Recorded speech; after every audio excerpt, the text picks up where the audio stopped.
السلام عليكم ورحمة الله وبركاته. الشمار كفوني كبجمتوتا دعوتوتا فوزياتو أكم جرتان نجا جرا الحمد لله رب العالمين. أر دعوتوتا كينا غورسا وهي كبدي سيدي دفه إجان وانتوتا أنو جدولالا هر غوراني موتيو غورسا هي دقيفة دامالف وريرو بايه ميشا بتتن واحدو gara keessatiin dhuftanii nagaa fatta waan ta'eef wantootuma waa hedduu ifa isinii godha waa'ee meeshaa bichaa osoo hin taane yaada hedduu isiniif qaba waan ta'eef daawwattoota keenyaa haga dhumaatti nu wajjin tura. Hayyee daawwattoota keenyaa asitti bakka kanatti jechuudha bakka kadiir hin jirretti meeshaa yaasee qopheessuudhaaf mukkoraa jira. Sababni isaallee yeroo baay'ee meeshaa gizee yaasee daradaru kadiirtu daradara jechuudha. Ani gizee viidiyoo seena baay'inaan jechuudha yeroo hedduu. Har'a garuu mootu kadiir hin jiru ani mee kophaa kiyya meeshaa daradaruuf yaalaa jira. Yaalamee baay'een kiyya waan fakkaatu yaa rabbii. Nam tokko gizee nama bira jiru maal akka nama fayyadu beekunuyyuu waan tokko. Kana osoo hin taane amma yaadni kiyyaa kana haa ta'umaaf keessa isinii haasa'aa malee warroonni meeshaa bitattan yeroo meeshaa bitattan jechuudha gara keessatiin dhufee nama meeshaan kiyya akkas ta'e meeshaan kiyya akkana ta'e bare baruun biratti bitadhe bare baru akkana na godhe warri naan jettantu jira. Daawwattoota kiyyaa namni tokko ofii isaatii alaafinnata ofii fudhata malee alaafinnata nama tokko fudhatuu hin danda'u. Maa obboleessa kiyya hin taane maa waan fedhe kiyya hin taane ani alaafinnata namaa fudhachuu hin danda'u jechuudha walumaa galatti.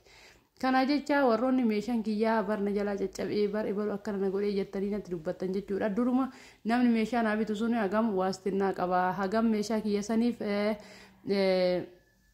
alaafinnata fudhatee bakkaan naagaa waan jedhu hubadhaa malee eega ta'een booda homaa gochuun hin danda'amu. Namni tokko nama tokkoof jedhee waa takka gochuu hin danda'amu.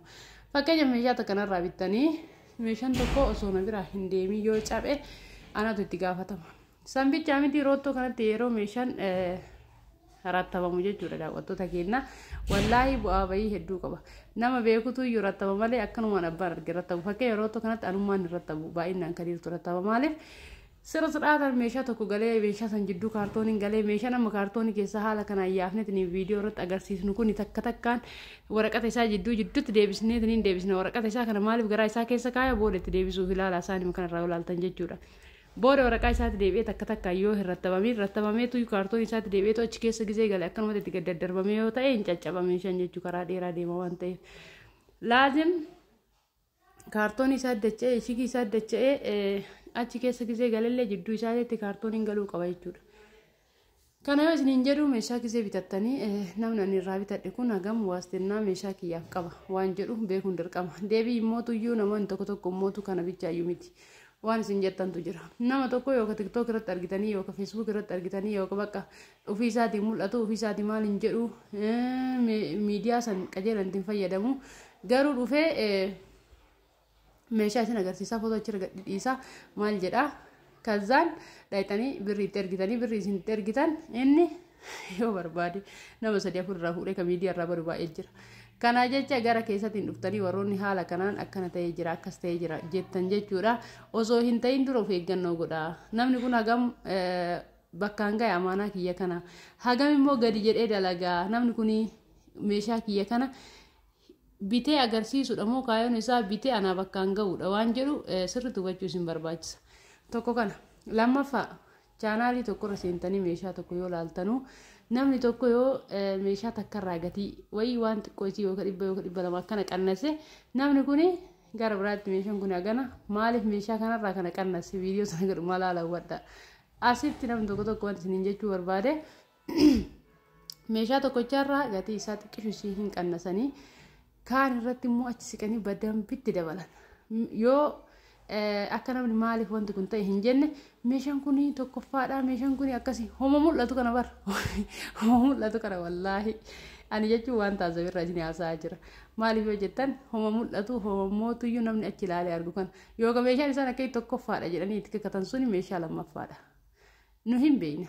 Sirriitti beekna jechuudha meeshaa faashina galu meeshaa maal ta'u finfinnee deemaa irraa kadiiru wajji asosoo hin taane meeshaa gizee achitti fakkeenyaaf namni tokkichi yoo deeme baay'ee bu'aa bayii qaba waan ta'eef meeshaan bitame ilaallamuu qaba kifiyyaa gizee kafalamu maal gizee jedhu nu ulfaata waan ta'eef finfinnee kadiiru wajjin deema jechuudha yeroo hedduu gizee meeshaa galchinu isin agarsiifnu yookaan kan irra buuna yookaan maal taana waan ta'eef viidiyoo waraabni malee amma achi inshaallah yeroo meeshaan finfinnee dhufu akkuma dhufee yeroo bu'u yoo guyyaa ta'e inshaallah viidiyoo isinii waraaban ilaaltani. Kana jecha meeshaan maaltu tokkoffaa maaltu lammaffaa waan jedhu haga gizee meeshaa bituu jammaruu sanirra amma sirriitti ifanaa ta'ee jira waan hundi.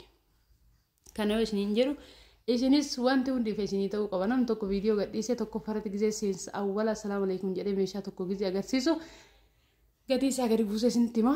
Keessa siixanii isin hubattanii meeshaan san takkatti meeshaan kun akkana akkamitti akkana ta'e bara baluu bira akkasii waan jedhu bichaadha isin kaayuun keessan. Keessattuu meeshaan elektirooniksii wanti akka eelee wanti akka istoovii wanti harka namaatiin biyya keenya keessatti hojjetamu kunniin jechuudha baay'ee of eeggannoo barbaachisa. Maaliif yoo jettan gamada qaqal'oo tanaan nama hojjetutu jira. Maaliif gatii isaa qannasuuf qofa maaliree gabayaa argachuuf qofa malee isin yaadameeti miti. Kana jecha gamada qaqal'oo sanii yoo hojjetame gaafa isin fiddanii asiin mabiraatitti sakkaatan gamanni sun hin gubata eelee yookaan istooviin sun agalgilootu iccitaa jechuudha. Kanaafuu maal godhuu qabdarree birri xiqqishoo irratti dabalamte yookaan irraa qannafamte san laaloo osoo hin taane namni kun hagam amanamaa hagam waan gaarii akka ofii isaatii jaalatetti anaafis jaalatee naa dalaga wanti jedhu hubachuun isinirraa eeggama jechuudha daawwattoota keenya. Meeshaa isin agarsiisu meeshaa isinii bitu osoo hin taane gorsa isin barbaachisa waan ta'eef haala kanaa isin gorsaa jira. Meeshaa yeroo hedduu yoo bitattan namni kun maaliif waan kana gadi buuse namni kun maaliif waan kana gadi ol baase waan jedhu sirriitti hubadhaa.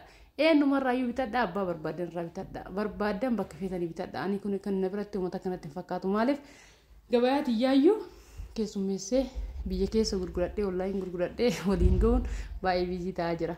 Maaliif injiraa miira ilmi namaa kun yoo hojii hojjetu waa hedduu biizii nama yoo hojii nama baay'atu biizii ta'a. Warruma gara kiyya dhufee yoo keessummeessi anaaf gahaadha wallaahi yeroo ammaa kanatti gabayaan na biratti rakkina gabayaan qabu garuu mootu gorsa isin barbaachisa. Isin fayyadamuuf osoo hin taane isin fayyaduun dirqama. Maaliif isin meeshaa kana akka onlaayin irraan bitattan warra kiyyaan biti osoo jedheeni warri kiyya sun akka ayyaaditti hin bitu. Namni kun immoo birriitiyya waan ta'eef amaanadha waan ta'eef bakkaan naa gayaadha na fakkaata kaayuun keessa waan isin badhee bitattaniif.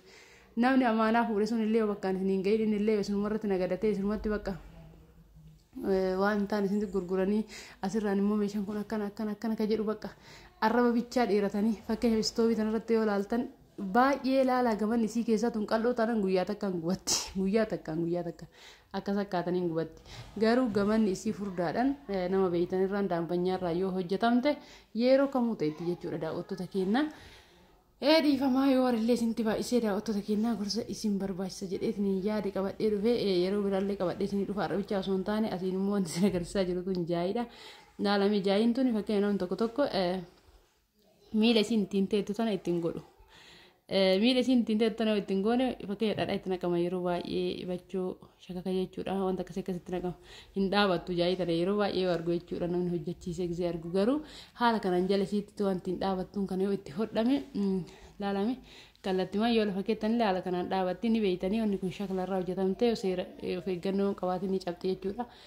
Kanaaf jecha ajajaan isin hojjechiisaa irraa isiniin jechuu barbaadeeti.